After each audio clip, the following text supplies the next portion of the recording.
Good afternoon to everyone, or even good morning. I know that even among our panelists, we're in all 4 time zones in the continental US today. So welcome and thank you so much for joining us today to talk about income support policies that states can implement to better strengthen and support families. I'm Cynthia Osborne, and I am the Executive Director of the Prenatal to 3 Policy Impact Center that's at Vanderbilt University. And I'm so excited about this panel today and to be able to have a conversation with you our whole purpose at the Policy Impact Center is to be a resource for states as they adopt and implement effective and equitable policies that ensure that all children thrive from the start. And we know that income support policies are one of the most effective policies that states can implement to achieve that goal. I'm going to share my screen with you for a little while. Let's see, there we go. But we have a fantastic group who has joined us today. Josh McCabe, who is the Director of Social Policy at the Niskanen Center, is really the national expert at tax credits in this country and working with states in a bipartisan way to really help them to understand how they can craft policies that will be effective and really improve the lives of infants and toddlers and their parents. We're also joined by Heather O'Loughlin, who is the Executive Director of Montana's Budget and Policy Center. And she and her group have played a essential role in the passing of Montana's earned income tax credit this year, and has been working on that for quite a while. As we all know, policy is a long game. And she's going to help us to better understand how Montana really got over the finish line this year with that. And we're also so lucky to be joined by Representative Tai from Washington. Washington is one of the handful of states in the nation that does not have an income tax, but Representative Tai and her colleagues have been the first in the country to push through income support policy in a state that doesn't have an income tax. And we're going to hear from her how they've done that and how they've done that to be inclusive and to try to support as many families as possible. So before we turn to the panelists, though, I am a professor. For those of you who don't know, I am both the director of the center, but my first job is as professor of early childhood education and policy. And so I'm going to lecture for a second. Actually, I just want to be able to provide some background information and level setting of what we really are talking about when we're talking about tax credits and income support policies. There are a lot of different approaches that states are taking, and we want to just kind of go through the myriad ranges that folks are kind of working toward. So I'm going to do just a quick, what are they? What's the evidence that they actually work? And how widespread they are. Boy, this year we have seen so much legislative activity when it comes to tax credits across the country. And we're going to talk about some of those examples. And to also think about what the policy levers are. What are the decisions that states need to consider when they are crafting and implementing effective income support policies?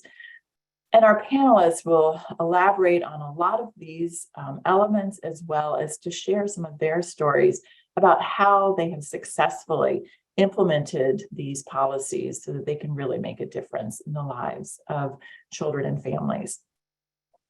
And we're going to leave time at the end for your questions. And so in the Q&A function in the kind of bottom of your screen, you should be able to put forth a question, and we will save time at the end to be able to answer any of those that come through.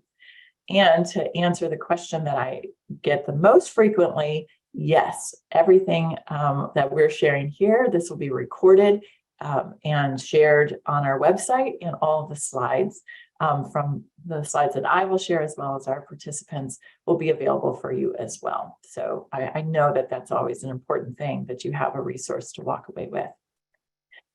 Well, joining us today are in the audience, there were a wide range of folks who have signed up. Some who are statewide advocates in the area of family and economic support, some who are interested in early childhood, some who are interested in health policy even.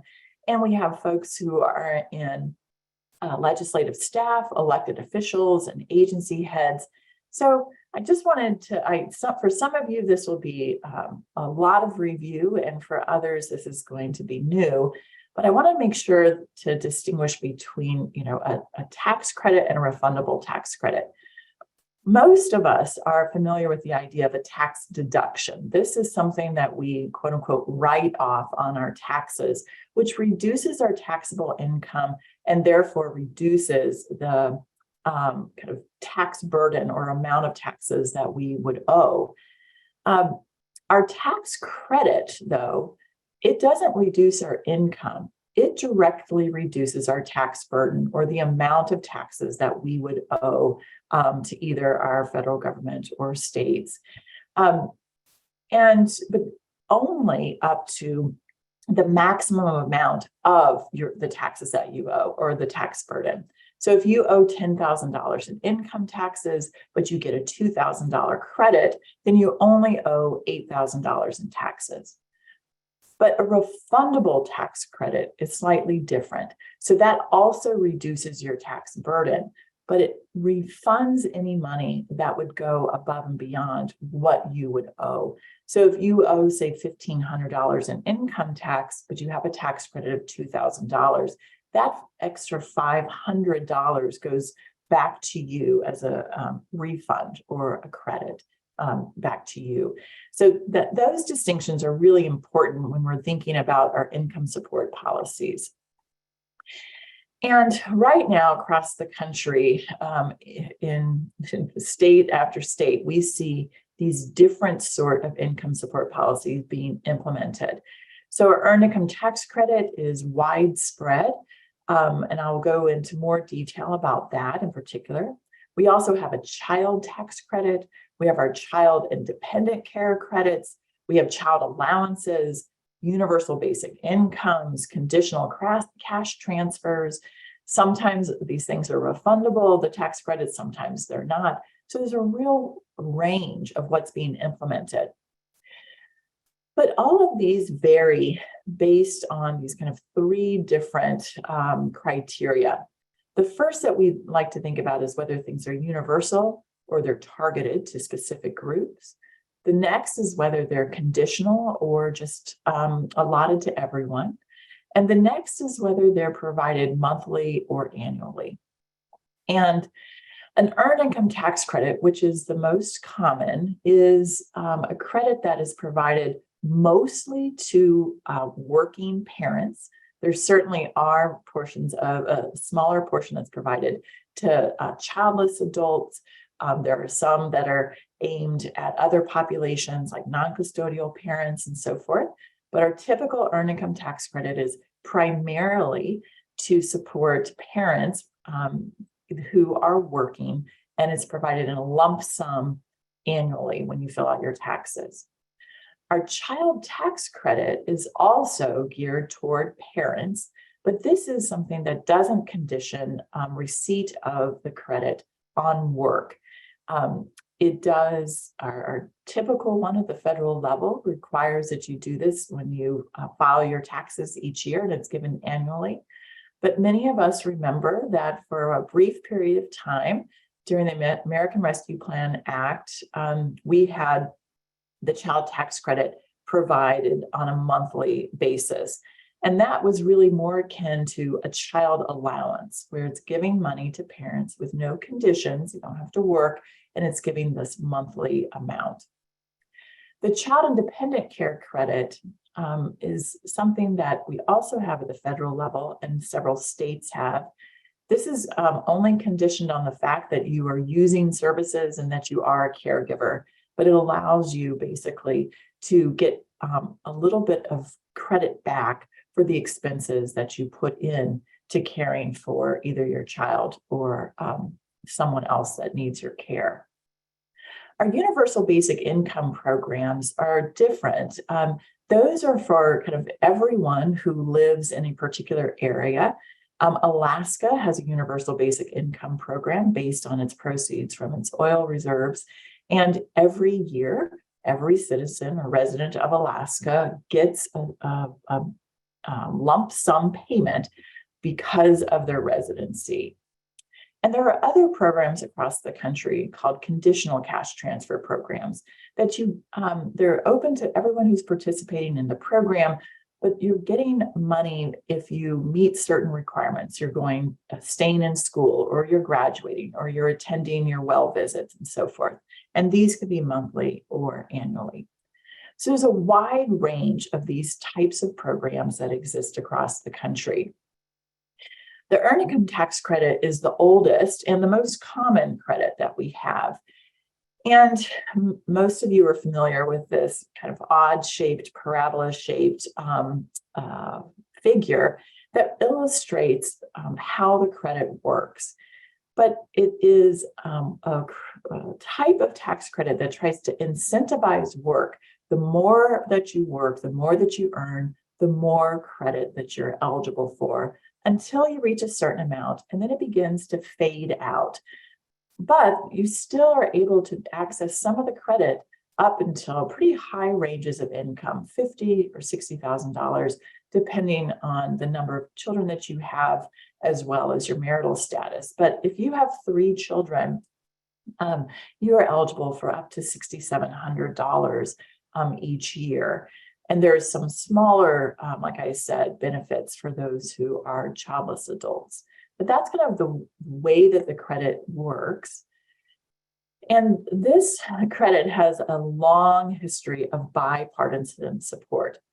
Actually, President Nixon first proposed something that's akin to the Earned Income Tax Credit. It was called a negative income tax back in 1969 with his Whole Family Supports Act.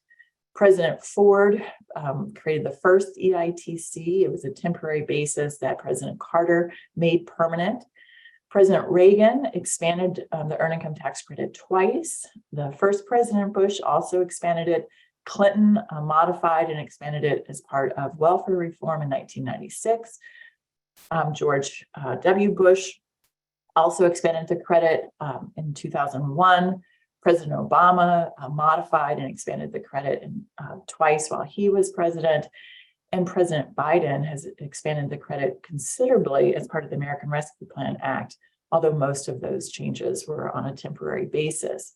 So you can see that this has gone through both Republican and Democratic presidents, and across the country, that is true as well, that in states that are more left-leaning or right-leaning, we see the tax credits. Many of you may be familiar with our organization, the Prenatal to 3 Policy Impact Center's State Policy Roadmap. This was an opportunity for us to dig into the research to identify what the most effective policies and strategies are that states can implement to ensure that all children thrive from the start. And the Earned Income Tax Credit, that's at least 10% of the federal credit and is refundable, is one of the most effective policies that states can implement to really support children and families. And it helps in 3 different ways. So one, an EITC is one of the most pro-work policies that we have. And it especially helps those who are the most vulnerable for being able to kind of stay in the labor market. So it's really great at helping unmarried mothers.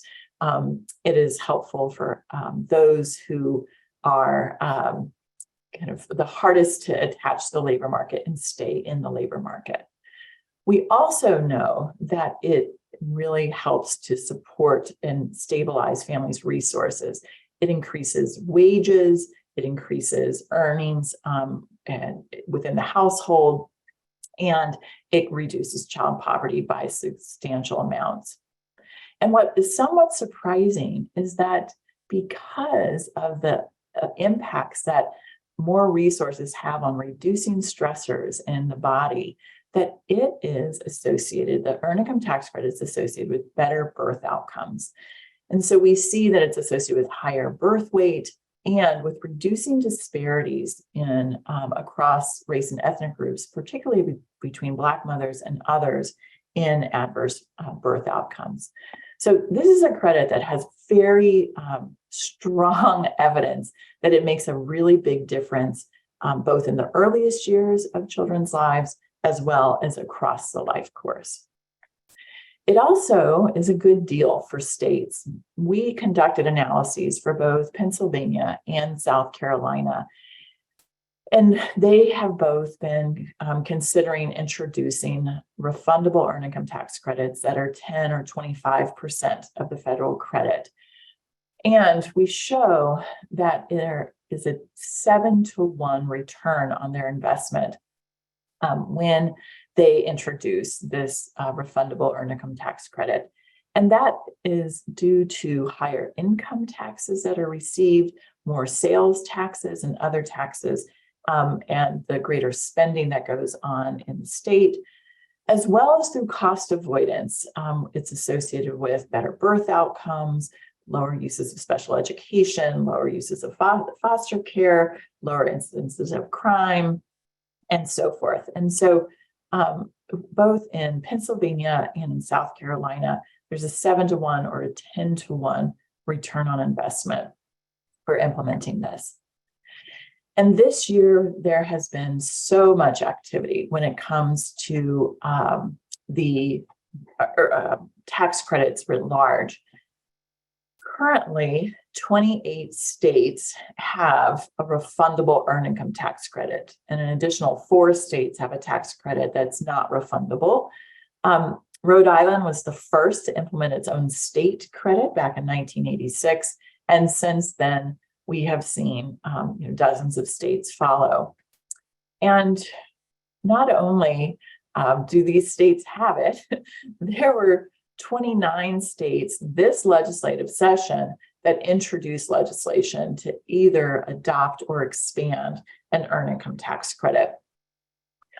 And of those, there were 4 states that enacted legislation that meets our threshold of at least 10% of the federal credit and that it's refundable. There are 3 states that are still considering this. They've passed it in both their both chambers of legislatures, but it hasn't yet been signed. So we're going to hold out and give them credit as soon as it passes in Colorado and Hawaii and in Vermont. And in Utah, they did enact legislation. It wasn't above that threshold of at least 10% and refundable. But you can see that there's just widespread activity across this country in introducing and expanding earned income tax credits. I will provide more information at the end, but we'll be updating our annual roadmap in October of this year, October 12th. So save that date, and you'll have all the information on each state that has introduced and enacted legislation. We know that this year, both Michigan and Hawaii will have the tax credit available for its families, and in subsequent years, Montana. And again, we hope that there are other states that are going to follow in these footsteps. Josh McCabe is going to talk more about the child tax credit because he's a real expert on that. But we have seen almost as much activity in states introducing child tax credits as we had in earned income tax credits.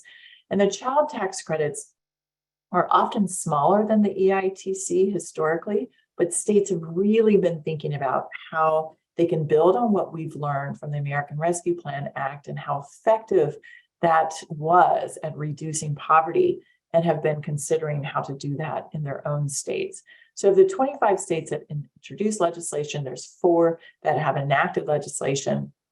And again, we'll provide more information in our roadmap, and Josh will provide more today on what that looks like.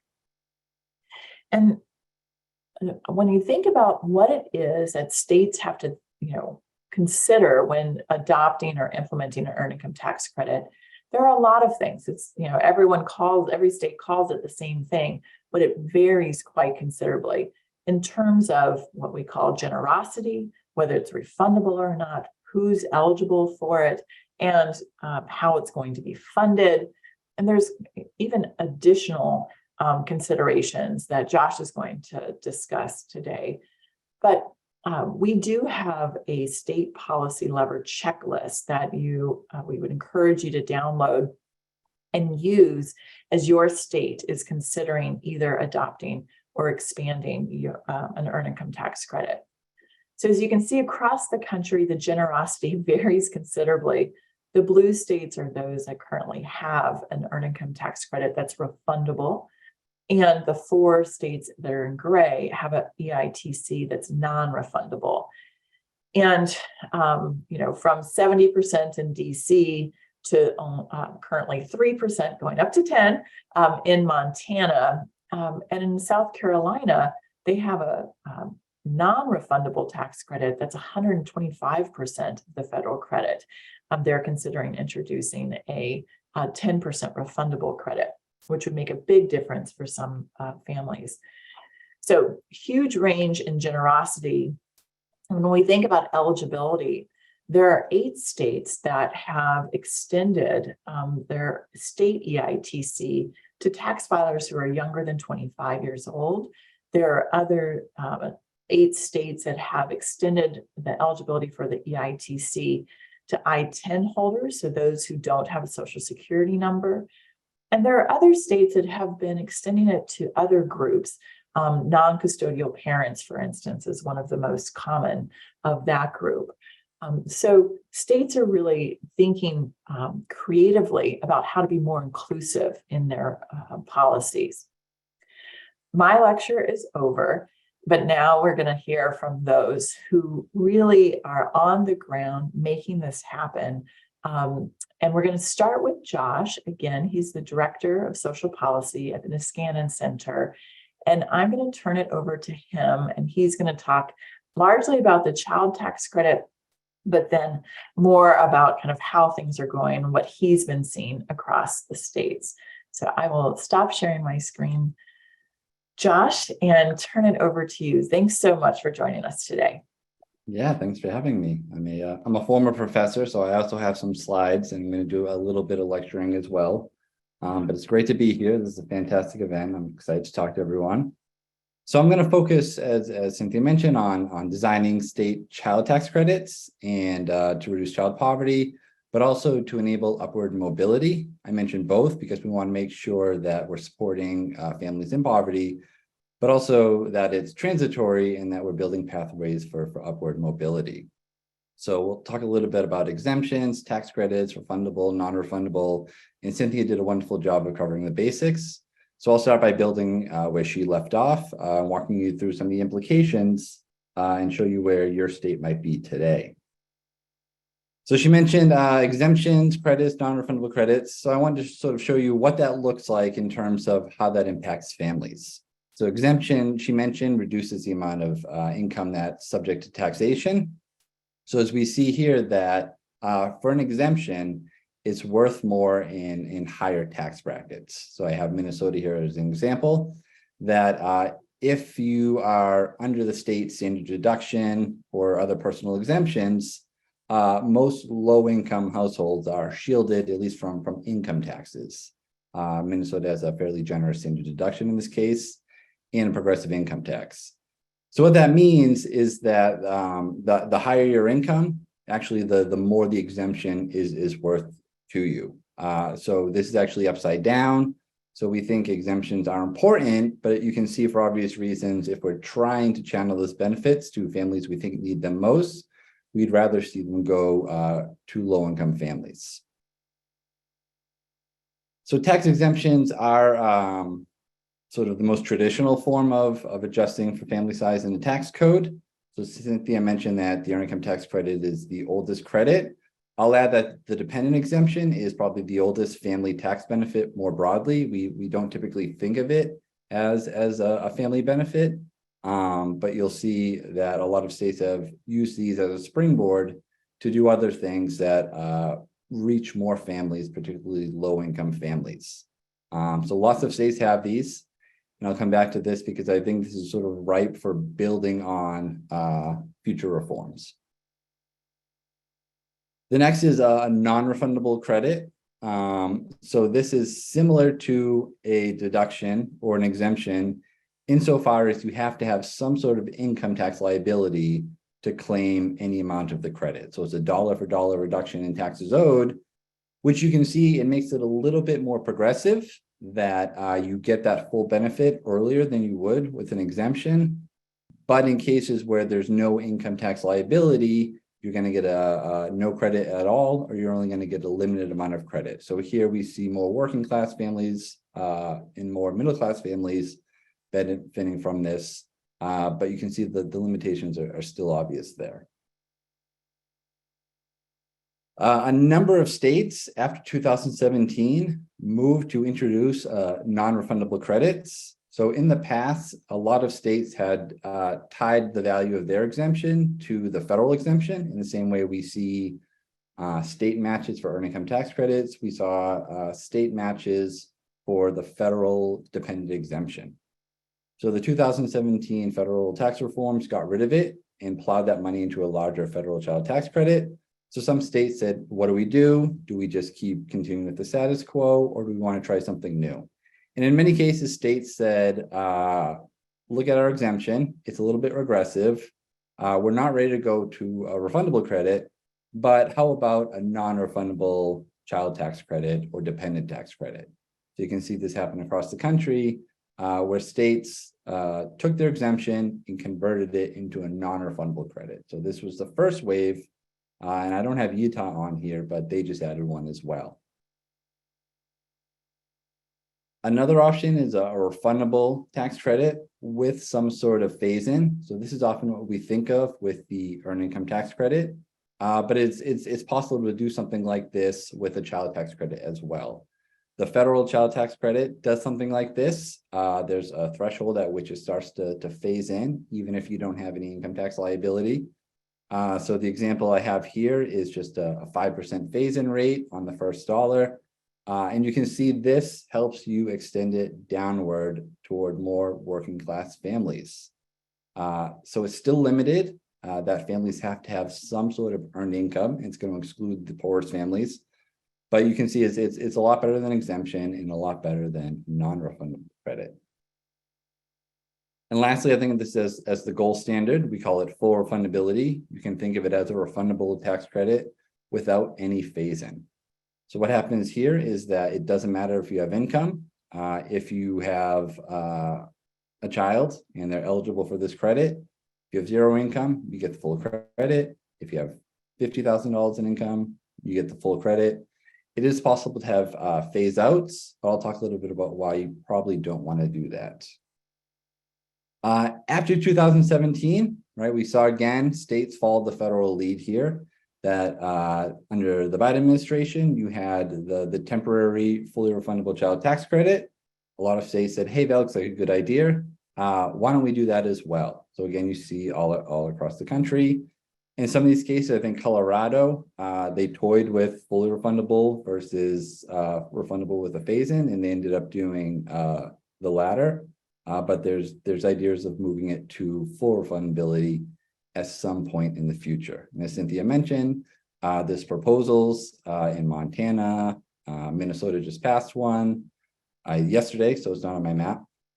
Maine, Virginia, Nebraska, Illinois, Oregon, Hawaii, a number of other states are now considering this. So we're seeing a big shift in just 5 years from exemptions to non-refundable credits to fully refundable credits. And I think this is a very good trend. So a lot of policymakers are trying to figure out, how do we do this? What makes for a good credit? And there's 3 things that I think are worth focusing on. We'll go deeper in the discussion, but I'll touch on them here. The first one is that you want to include as many families as possible. And what do I mean by that? A lot of emphasis has been on making it fully refundable, right? If you're not making it fully refundable, you're going to be excluding the lowest income families. So we want to make them refundable. The second one is we probably just want to make it universal for a few reasons. So oftentimes phase out are seen as a good way to save money because making it universal is a bit more costly. But some of the issues with phase outs is that you can actually increase barriers to work in marriage. So a lot of states will have marriage penalties built into their child tax credits, or they'll have sort of work penalties built into their child tax credit as it begins to phase out. In a lot of these cases, these are overlapping with earned income tax credit phase outs, SNAP phase outs. So these can create substantial barriers to upward mobility if you're making between 20 and 60,000. So I always caution people to move it up as high as you can, whether it's in 200,000, 400,000, whether there's no phase out at all. This is, I think, just good practice. I'm happy to talk about that more. And lastly, trying to get rid of family caps. So with the earned income tax credit, it caps at 3 children, right? So if you have 4 children, there's no additional benefit.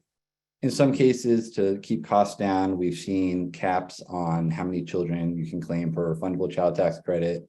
Massachusetts is in the process of removing this, and a few other states have entertained these sorts of family caps.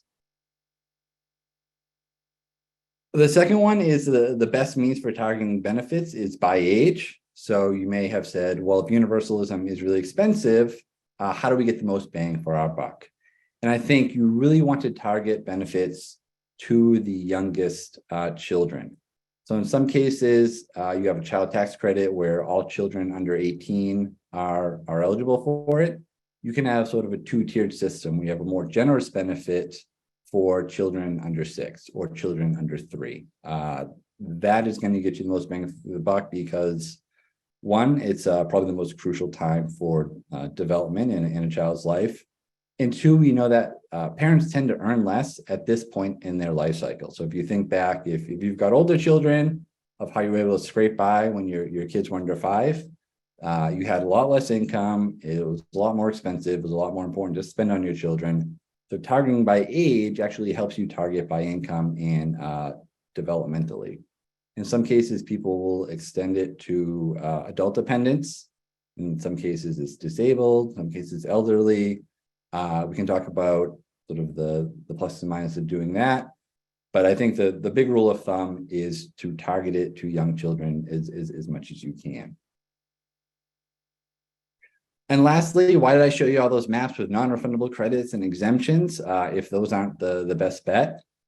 So those make for a really solid foundation of converting those exemptions into fully refundable credits and also consolidating existing family-related tax benefits into a fully refundable credit.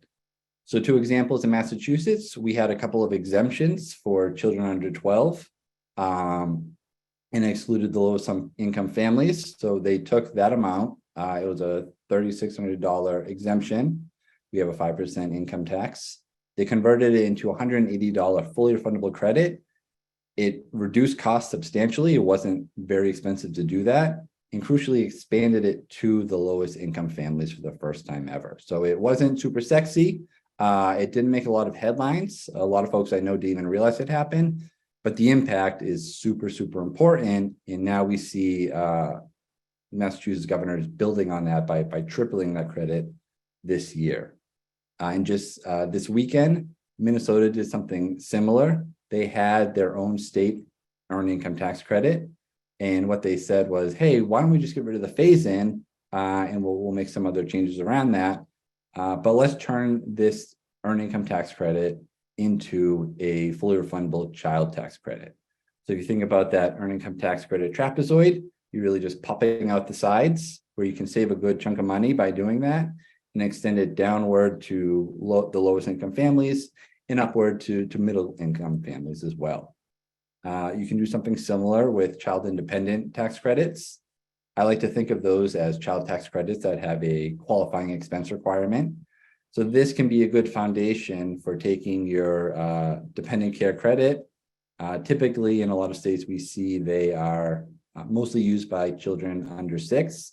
So you can use that to boost your child tax credit for very young children. I think it helps get rid of administrative burdens. It helps keeps costs down. It can be a really attractive springboard. And real quickly, we'll come back to this. Which states are following these principles? I think in all these cases, it's fantastic. These states are moving to fully refundable credit. So I want to start out by saying it's a step forward, but there's better and worse ways to do this. So we see in California, New Jersey, New Mexico, in some degree Minnesota, that these are narrowly income tested. So they phase out pretty quickly. And often those phase outs overlap with earned income tax credit phase out and SNAP phase outs, which can create barriers to upward mobility.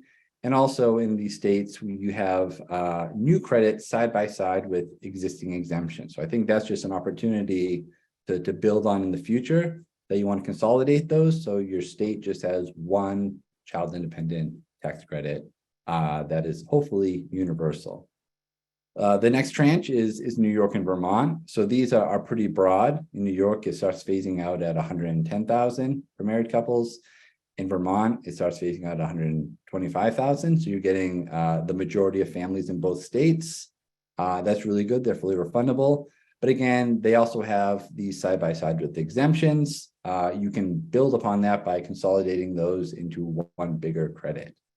And then I'm a little biased here, but Massachusetts, and I'll mention Maine because it was formerly part of Massachusetts. They have one in progress, where you're looking at universal or near universal child tax credits.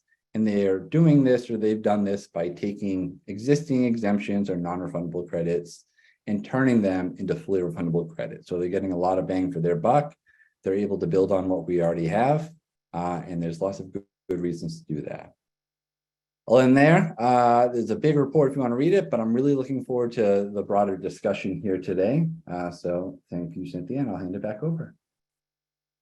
Thank you, Josh. I really appreciate that. And it's really exciting to see that there are states that are doing this. And I like the way that you talked about the transition from the exemptions to the non-refundable to the refundable. I think that is so important for states to understand that they probably already have a lot of mechanisms that they can draw on. Well, next to share with us is Representative Tai, who's from Washington State. And as I mentioned, really led the way for her state to finally fully implement their version of an earned income tax credit in a state that doesn't have a income tax. And we actually had a question come in from the audience that was asking, well, how could that be possible? So Representative Tai, please tell us more about how you successfully navigated this to support families in your state. Well, thank you so much, Professor, and thank you to the Vanderbilt Educational Center to give me this opportunities to share with so many people about the great work from my state, Washington. First of all, my name is Milin Tai. I was elected into the Washington State Legislature in Oh my God. See, this is the pandemic problem. I can't remember the number. The year I get elected, I believe it's 2019. I am the first refugee being elected to serve in Washington State Legislature. To share all of this with you simply because it added to sort of the reason why I am the prime sponsor of the Working Families Tax Credit in Washington State, which is including ITIN filer. Being a refugee serving in this space is give me a different perspective when I look at the policies that is more inclusive versus policies that would exclude families with different, different status when it's come to their immigration status.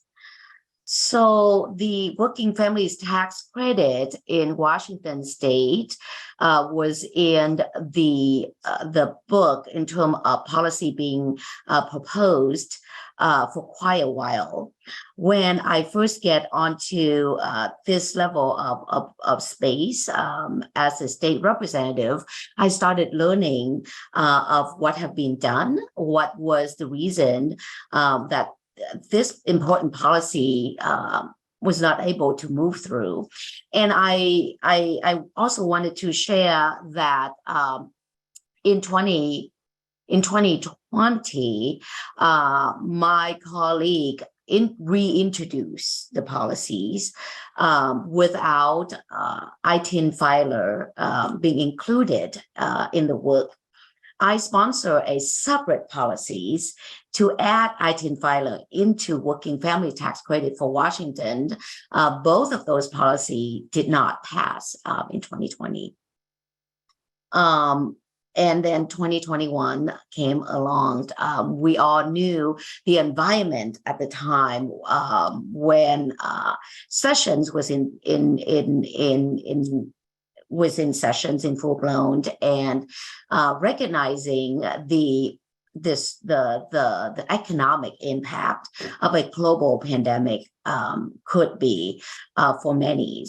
And in the previous speaker conversation, this isn't a partisan issue. This is a bipartisan issue. And so to address the questions of how could Washington State pass a piece of legislation to refund or to create a tax credit when our state does not have an income tax? The revenue for Washington State is not only upside down, but extremely regressive. Our revenue is solely dependent on sales tax, fee and fines. And we knew sales tax, fee and fines as a source of revenue is heavily put a burden on working families and low-income families. So the idea of tax credit, putting money back to those who are working and the lowest income in our state, and especially people who are working in farmings, manufacturing industries, should be fully supported from the red area in Washington State. However, in Josh conversations and slideshows, is that if we think only a portions of our families and working families live in certain part of the state, we continue to exclude people.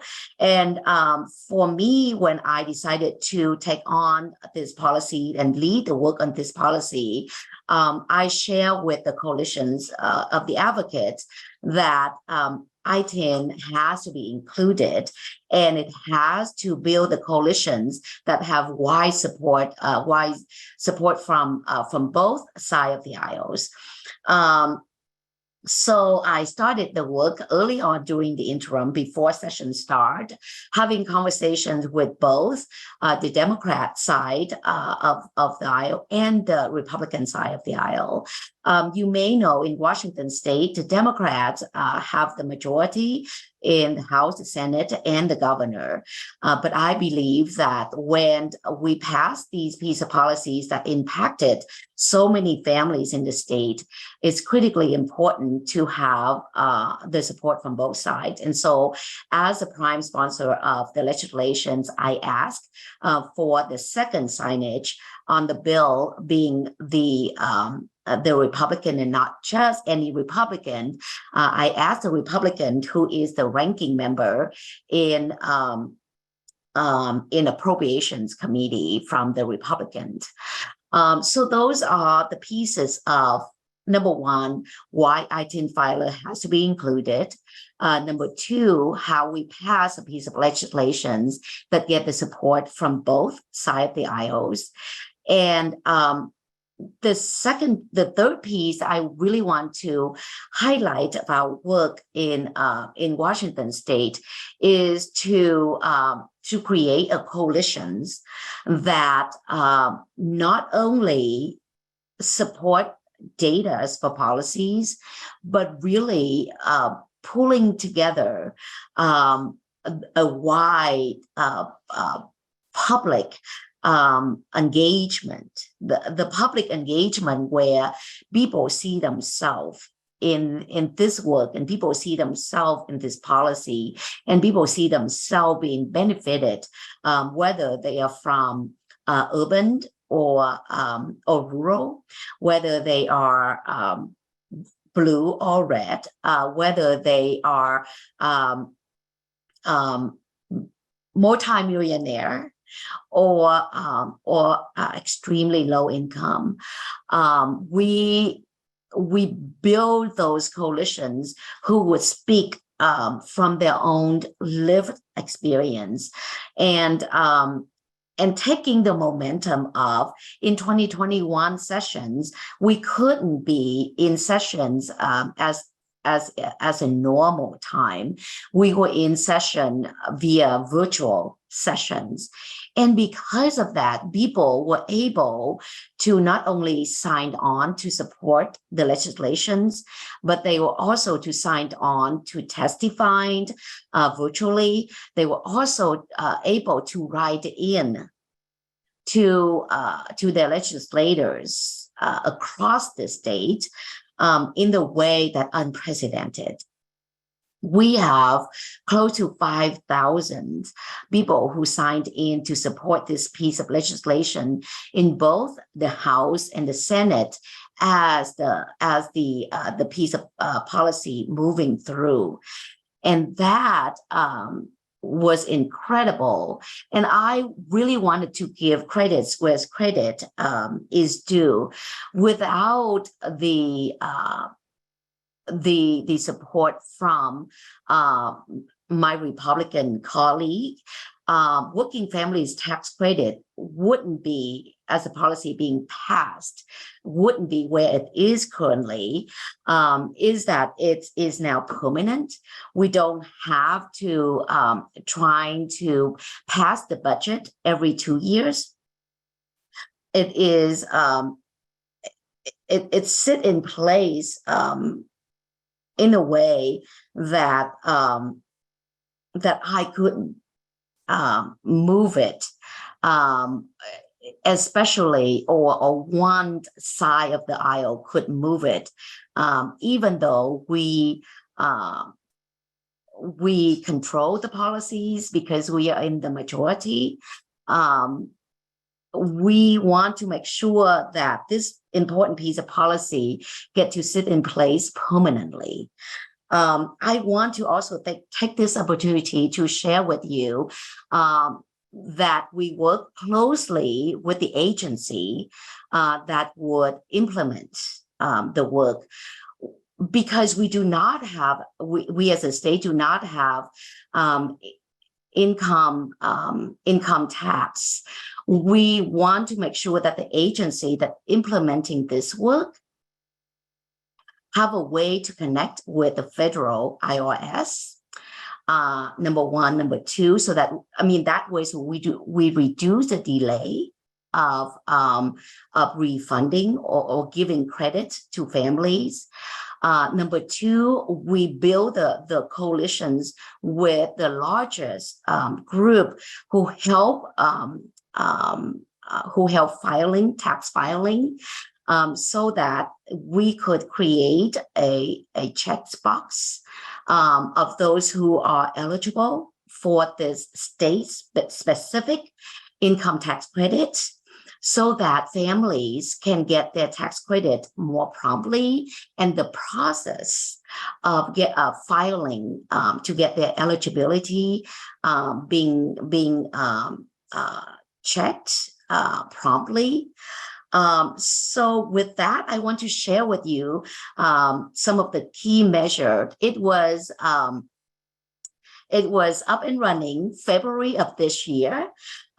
up until now, we receive 175,000 applications. Of those, ITIN filers are 9.5%. Of those that we received. The amount refunded is $85 million, getting back to families, working families. The cost, one more thing, the cost that come to the agency that implemented this work is 25,000 phone calls. And we deliberately asking for staff who receiving phone calls are staff who are bilingual. So right now we have staff who could speak both English and Spanish and English and Mandarin, so that we can effectively support families and working people who are eligible for this important tax credit. Wow, it's so impressive, Representative Tai, having in the first year to have that level of coverage and that amount of impact on families. And how thoughtful that you've been about not just who is eligible, but how you're going to make it easier for folks who are eligible to access this benefit. I just really appreciate that, and also appreciate that it's a long game. You guys have been at this for a long time, and to build that bipartisan coalition and really kind of figure out what the right approach was. It's just really impressive. Thank you for sharing all of that. Well, we're going to turn now to our final panelist, who is Heather O'Loughlin. And again, Heather, you have had a very busy and successful year after a long time of trying to make the refundable earned income tax credit in Montana larger and more robust to help even more families in a bigger way. And you've had quite a successful year. So I'm going to turn it over to you. And after that, we will have time. We'll ask a few other questions. There'll be more time to answer the questions from the audience. And if, again, to those in the audience, if you will use the Q&A function, there are many of you who have, send us a question and we will make sure to address it. So Heather, thank you for joining us. Great. Thank you so much. It's really nice to be here with you all. I'm going to go ahead and share my screen with just a few slides. So yeah, really excited to share a little bit about our experience working on tax credits for families in Montana. Before I launch into the state of play in Montana over this past year, I want to start with some of the work that was done in 2017 to first establish our state EITC. Montana Budget and Policy Center was created in 2008, and we really have been working on EITC since our creation. In 2016, we worked with a couple of our core partners to establish a robust coalition and campaign to push for a state EITC in the 2017 legislative session.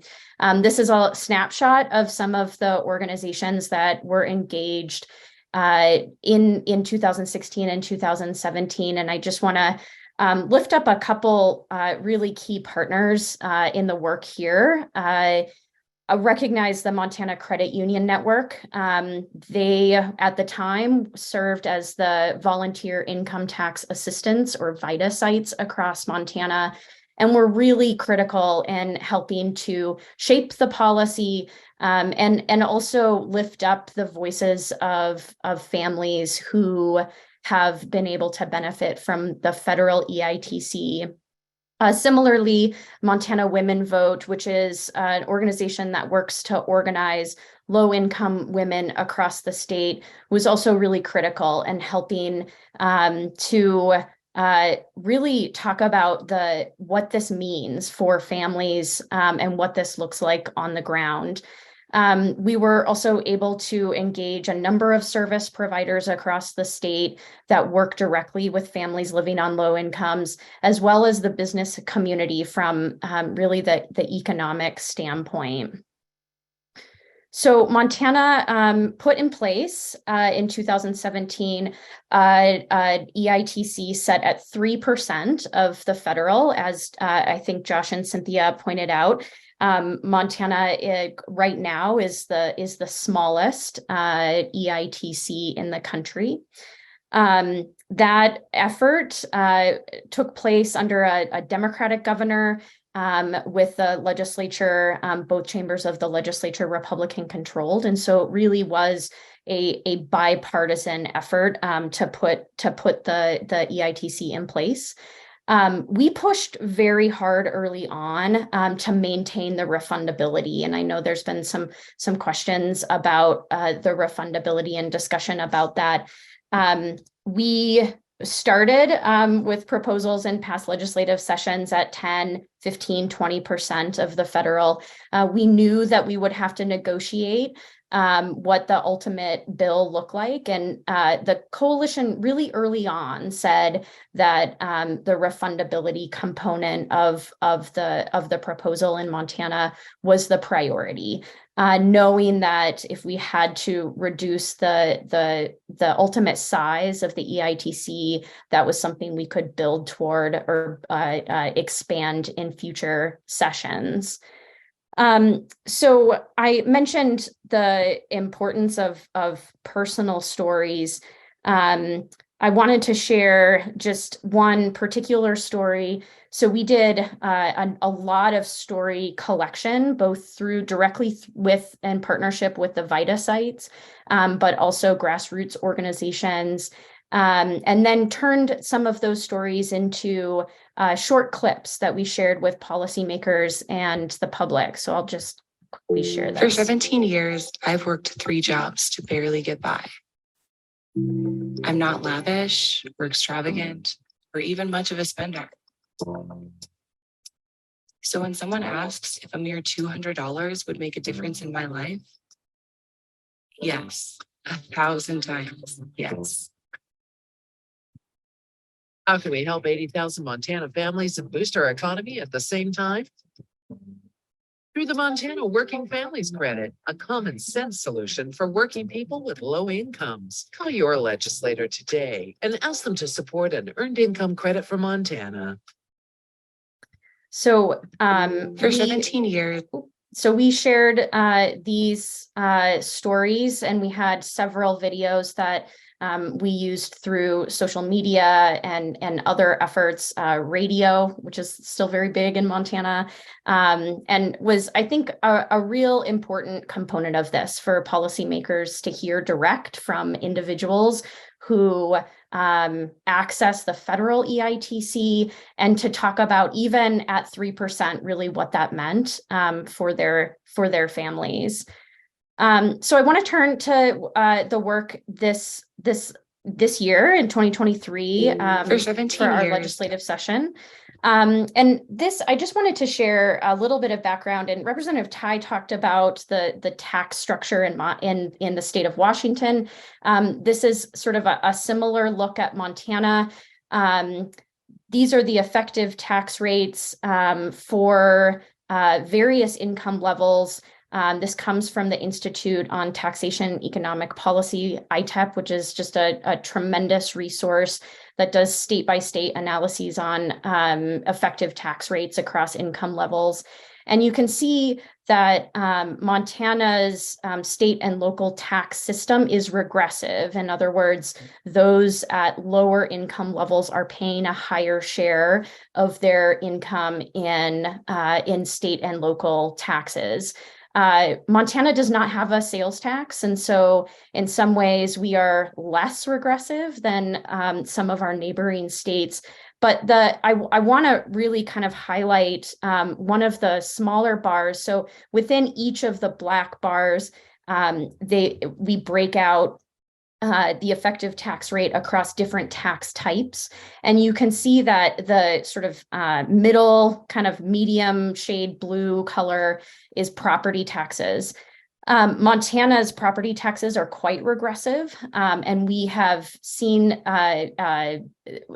they have become more regressive over the last 5 to 10 years. So families, particularly on the low end, which are predominantly renters, are paying a significant share of their income in property taxes. So when we started work in 2022, really thinking about how can we look and shape tax credits that support families, we really took a 3-prong holistic approach to this. So we were really pushing for one, an expansion to the existing refundable EITC that we have in Montana. And we saw proposals all the way up to 60% of the federal credit. 2, as I think was noted, the current governor for the state of Montana proposed in his executive budget refundable child tax credit, so supporting low-income parents. And then 3, really getting at those rising property taxes. We've worked over the last several sessions on a policy that's often described as a property tax circuit breaker, or an income tax credit to help offset property taxes for both homeowners and renters, that is targeted to families living on lower incomes that are experiencing property taxes at a greater share of their income. So we saw legislation on all 3 of these prongs, and Montana Budget and Policy Center, as well as a number of partners in the state, worked to advance these policies. Ultimately, as was pointed out, Montana did boost its state EITC from 3% to 10%. The proposals for a child tax credit and the property tax circuit breaker credit did not ultimately pass. They both garnered bipartisan support during the session. And I think that there's a lot of momentum and interest in pursuing those credits in future sessions. I do want to note, so this is the credit now, which is essentially the same, but tripled from what it is under our current law. So this will go into effect in 2024, and families will see a pretty significant boost to the EITC. I will note that the boost to the EITC was packaged with other tax cut measures. And this is a simplified version of the earlier bar chart that I showed on the effective tax rate across various income levels in Montana. This is the impact of the overall tax package.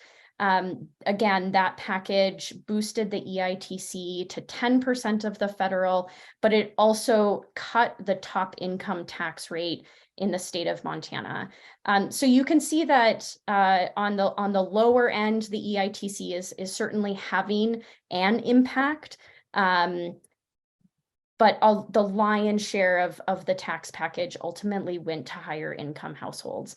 So I really appreciated Josh's kind of, here are some best practices and some things to think about.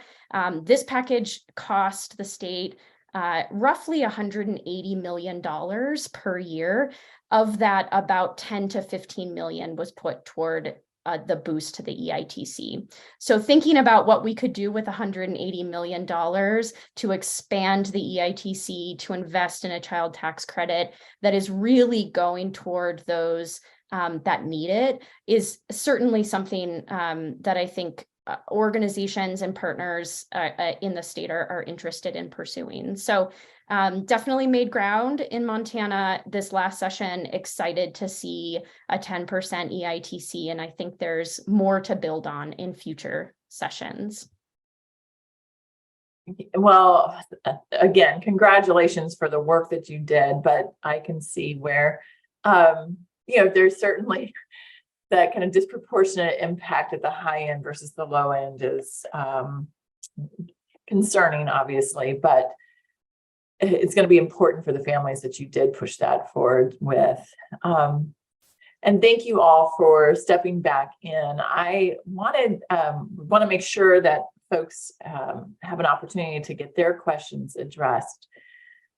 But you all touched on this, but I'd really love to kind of better understand how you have garnered bipartisan support.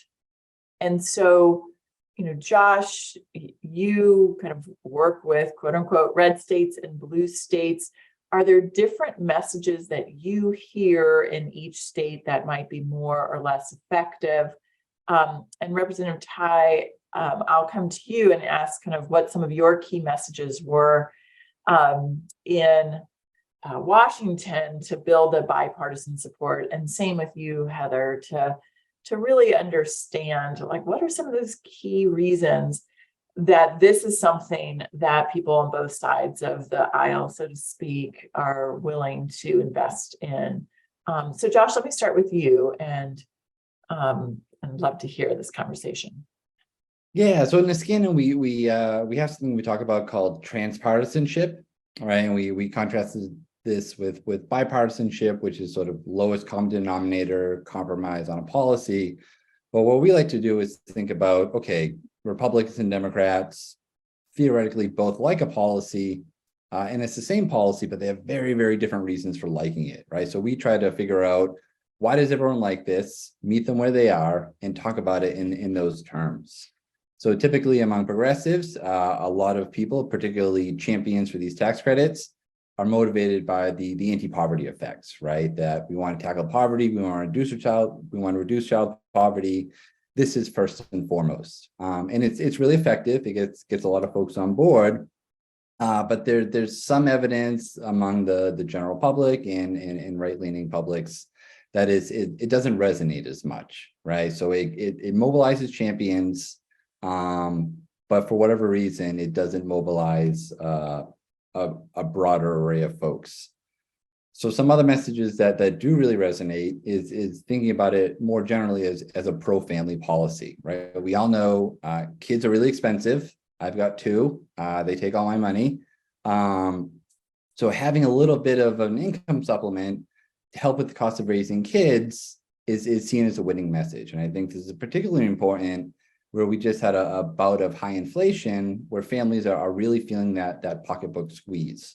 And talking about it in terms of just traditional, we call them pocketbook politics, right? That you're just trying to survive, you're working class, you're middle class, but you're feeling this pinch, and a child tax credit, particularly a refundable child tax credit, is the policy for you. You can also think about those pro-work, pro-marriage aspects, that we're addressing marriage penalties, we're addressing work penalties. So I think covering all those bases is different folks are going to be into different messages, but you want that broad array of messages, so there's something for everybody. Thank you for that. Yeah, Representative Tai, what were some of the messages that you felt really transpartisan? I think that's what Josh said, but kind of transferred across both sides of the aisle with your colleagues. That's awesome. Josh, I just learned a new term. So here's something for you to think about if there is room and space for pan-partisan. So it's moved from transpartisan to perhaps a pan-partisan. We can always wish. For me, really, was taking the time to talk to people. I believe that an elected official is being elected because their community believe in them and see them as somebody who would represent their communities. And when I started taking on sponsoring the piece of policy, I pretty much call and talk to, first and foremost, every single Republican, both sides, the House and the Senate, and ask them where do they see this would impact their constituents and the people they represent. How would they like to shape policies? what currently being presented, how do they see? I mean, a lot of time, I mean, part of it is right. I don't want to talk about like people's psychology, but literally people's psychology. They want to see themselves in the policy that they would vote for, and they will not. And they will vote against something that they don't see themselves in it. And so for me, it was literally being a salesperson to sell the policy to all the Republicans. Nevertheless, I still have, I believe, 1 no vote in the House and 2 no vote in the Senate. I couldn't sell 100%, but I get the majority of the vote. And so the messaging shouldn't come from the majority party. The messaging should come from the people whom you want the votes, right? And so I asked them what's important for them. And that is the message that we ended up taking back to the coalitions and spreading it out. That's so smart. That is, thank you for those insights. Heather, was that the approach that you all used? What were some of the approaches that you used to the messages in particular that really kind of made an impact on folks to be able to vote for these bills? Yeah, I do think the messaging and the conversation around lifting children out of poverty was really important on both sides of the aisle. I think it was certainly an effective message. I can't emphasize enough how important the personal stories were, and we had folks who were sharing those personal stories directly with their legislators, testifying on the bills. We had a grandmother raising her grandchild that literally had dollar for dollar how she used the federal EITC year over year to support her granddaughter.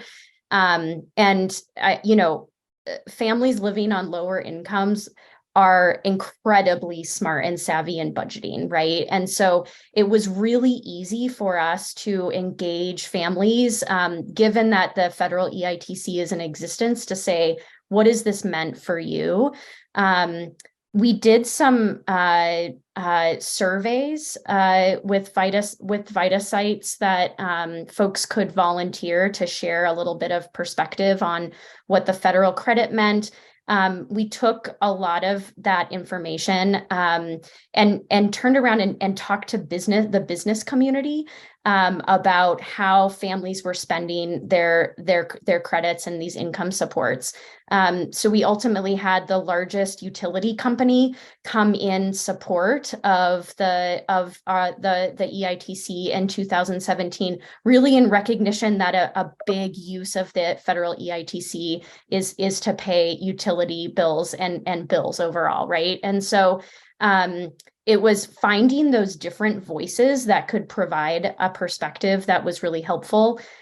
Josh touched on the cliff effect of certain benefit programs, and I think the EITC, the way it is structured, also was a great way to just talk about encouraging work and supporting families, often short term, right? So we had stories of families who accessed the credit, survivors of domestic violence that would talk about why this was such a critical program for a 1 or 2 year time period, that they could get back on their feet. And so a lot of those personal stories that really I think just showed that, what the data shows as the importance of these, really breaking that down to what it meant for an individual family. Yeah. There's been a couple of questions that have come through about what are the impacts of the earned income tax credit outside of just more income and employment. My team, I know, has added some of the links, but if we could re-add them in our state policy roadmap, we have a nice summary of the impacts that the earned income tax credit has in the short term. But there's also kind of a larger paper that we have, and there's other reports out there that do a really nice job summarizing the effects of the earned income tax credit in the long term. And often this is looking at the federal credit combined with the state credit. But this is one of the most kind of robustly studied policies with some of the strongest results. And not only does the earned income tax credit promote work and higher levels of income, it promotes better birth outcomes, it reduces disparities in birth outcomes, it improves academic outcomes for children, it improves high school graduation, it reduces foster care use. It adds more money into the tax system because people spend those dollars. Like Heather was saying, when people who live on lower incomes get money, they spend it because they need to, and that's good for the economy. It's been linked to better mental health. It's been linked to better physical health. This is policy that's been studied across the board for all sorts of health and well-being outcomes. And we keep finding that when we increase the income of households, it reduces the stressors on the family and leads to a host of better outcomes. But to kind of pick up on that, Heather, you shared that video and talked about the importance of using stories, and Representative Tai, I know that you've mentioned how important it is that we actually hear from those whose lives will be impacted. But you mentioned earlier that research helps as well. And given the fact that both Heather and Josh and I all run research centers, we hope that our research is helpful in some nominal ways. Is an understatement. How is it helpful to you in the process? And Josh and Heather, feel free to add in here too, of how kind of getting some of the facts in addition to the stories can help push forward people to getting to vote yes on this. Well, I'll go ahead and just start with a couple, I think, things that we felt were really helpful. So again, because we have federal credits in place, there is a lot of information available on who are taking those credits, where they're located. I think Representative Tai mentioned both urban and rural. We did a lot of work to establish like county by county fact sheets that provided concrete information for policymakers about who is benefiting. And really to show that particularly in rural communities where wages are often lower, that the EITC could play a really important role. So I think that that really localized data is very much available, and I think was certainly helpful on our end. Yeah. Representative Tai, what type of data were helpful for you as you were making the case? I know you were a salesperson and you're listening to your constituents, but you were mentioning, Washington's Budget and Policy Center is also an amazing resource. How did that sort of data help you to make the case that this is something for the state to invest in? Yes, I would do a +1 for what Heather just shared. Really during the entire process, and for the legislators who's in the audience and advocates who's gonna communicate directly to a legislator, one of the P's that I have when the coalitions was built, there are two people who pretty much tie to my cell phone. We literally on constant text message, the policy piece and the data piece. The policies piece is when we negotiate phase in, phase out. Thank you, Josh, for mentioning it. And really, when we try to communicate and educate legislators on the fly, and especially during session, is difficult. But at the same time, when I knew there is a question from a legislator, regardless of House, Senate, Democrat, Republican, I communicated to the coalitions right away, and they literally pinning the individual. We have all the data of the constituents of every single legislators in Washington state. And so when the name of the legislator come up, as having a questions concerning, we activate the constituent of that particular legislators through email, through phone call, like 5 minutes maximum in terms of lag time. When I get the question to the time a constituent reach out and communicate with the legislators. And the other end is really on I'm talking about is on data. Like if anybody's asking about, I want to say the original bill, we have a 500 refund or credit to an individual without children, and 1,500 refund to an individual or family with up to 3 children. Thank you, Josh. You give me some thinking as far as expanding the working family tax credit in Washington, but and then it's eventually negotiated to, I believe, kept 1,500 for family because exactly to the messagings like family, pro-family, but reduce individual without children to 300. And then, if anybody's asking, like, why are you asking for 500? We have data ready saying that, $400 is the cliff for when an individual or someone who go from having a rental, having a job, having a life to being homeless and like emergency situations. And so we have all of these ready, and I am so grateful to the coalitions, and Budget and Policy Center is one of those organizations really provide me immediate information and immediate conversations, and then we have a group doing nothing but messaging. And so when there's a question coming up, they start talking about how do we message appropriately and effectively so that the constituent could call the legislator using that messaging system. So we have a machine going to get this legislation passed. Wow. Well, that is impressive. And I'm sure that, that it's so much effort, and it doesn't always pass the first session. Like you were saying, you've had to do this several sessions. Heather, you've had to do this several sessions. There was a question in there in the Q&A about that. In the interest of time, there's been a question that's been raised several times, and it's about fraud.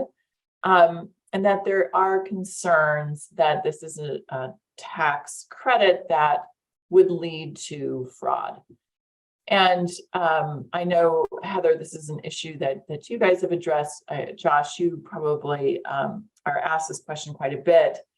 I think what a lot of people don't understand is that lower income people and people who apply for the earned income tax credit at the federal level are audited at rates that are substantially higher than any other folks. They're pretty much automatically audited if you apply for the earned income tax credit, and the federal government will say, no, that's not what you're eligible for. This is what it would be. In fact, they already know. I don't know why we don't just get our tax bill, but that's a whole different seminar. But the level of fraud is more minimal than often. It's been reduced a lot over time, and it's more minimal than we often think. But Josh, is this an issue that you get asked frequently, and how do you address it? And Heather, I know that you use a resource to share this information too with folks. And so if you could, maybe we'll start with you, Josh, on how you address that. Yeah, so I think a lot of folks end up collapsing fraud and improper payments into one category. And with the earned income tax credit, it's typically not fraud, it's improper payments. And the reason for that is it can be really, really complex to figure out what you're eligible for. So you could imagine, am I in the phase in, the phase out? My spouse and I are divorced. Who claims which kids? Did I claim them by accident?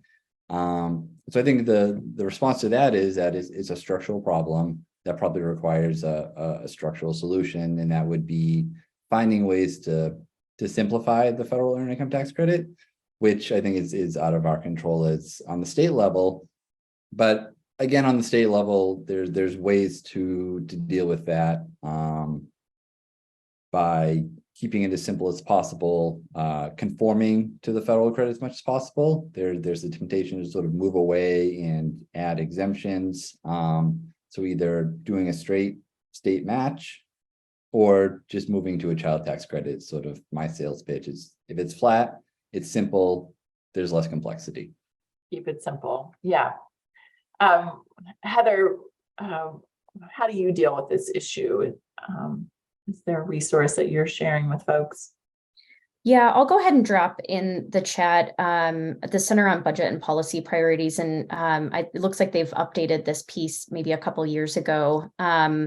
But similar to Josh, right? The points that were made, we knew that this would come up. We actually created a separate one-page fact sheet on this very issue that we did not we did not post proactively, but had ready when the topic came up. We spent a lot of time talking to our partner organizations that are not experts in tax policy about like how the IRS is funded. What are some of the real complexities around the EITC? So I'll drop one resource. I'm sure Josh has others as well, but there are definitely some resources out there that can help respond to that specific concern.